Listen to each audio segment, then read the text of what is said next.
All right, Hyrox workout number 29. This is the beginning of, I'm going to call it just Friday craziness. The Friday workouts they're a main event on the week for sure. All right, so take a look at this one. I've got it right behind me. It starts with a 1,000 meter Skierg, and then you're going to go into 4 rounds, starting with 50 meter sandbag walking lunge, and then 25 wall balls, and then 500 meter run, and then 25 meter sled push. You're going to do that 4 times, and then you're going to close the workout up with 100 bike calories. All right, assault bike or echo bike, whatever you have. So let's break this one down a little bit. First of all, this one's going to take a while. This is probably one of your longest Metcons we've done to date. Hit that 1,000 meter skier right there. We've got that benchmark distance. You're going to be hitting this distance in the race. You want to be in that mentality. What split can you hold? Are you holding 2 minutes, 1:55, 2:15? Let's get a handle on what that might be. All right, I want to see what that time is for the 1,000 meters. That said, you're not going all out, right? But it is kind of race pace, but you've got a lot of work to do after that 1,000 meters, just as you will in the Hyrox race.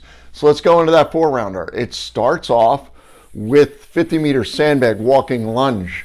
Probably one of the hardest stations, if not the hardest station in the race. And you will be doing 200 meters of them today. So when you're choosing which weight you're going to do it based on the knowledge that you're doing double the distance today that you would in the race. Not only that, but this is a very quad intensive workout today. You've got wall balls, you've got sled push. So your quads are going to get crushed today.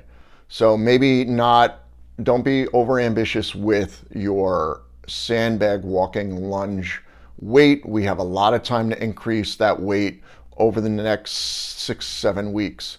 Today doesn't need to be the day where you do your race weight. It could be a little bit less.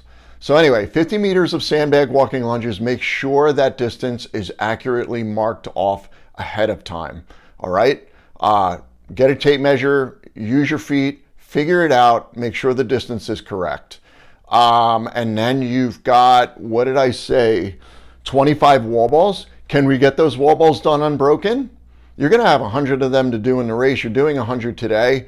You're going to not be under the level of fatigue doing today's wall balls that you will be in the race. So I'm looking for big sets, okay? The goal would be to be able to do these 25 reps at your race weight unbroken.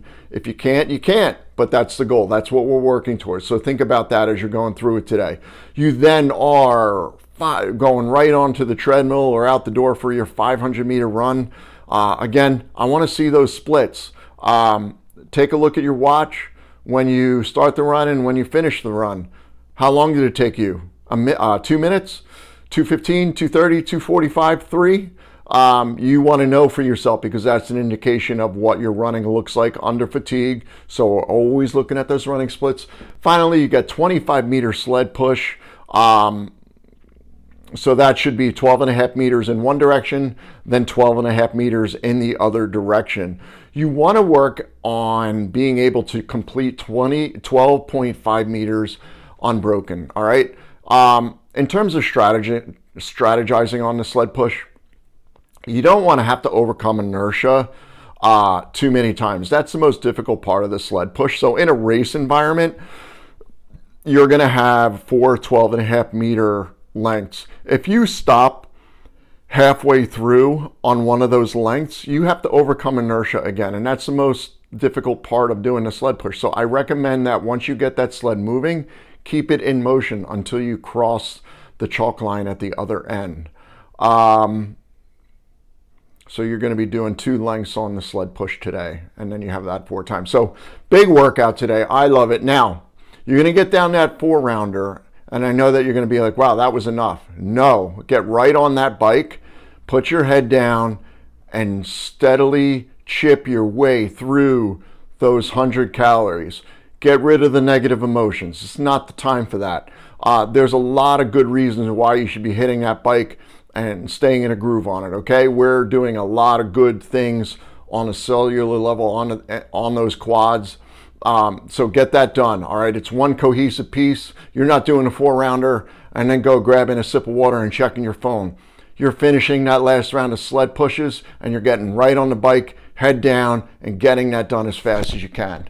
Have a great workout. This is a big one and contributes a lot to race day. Get it done.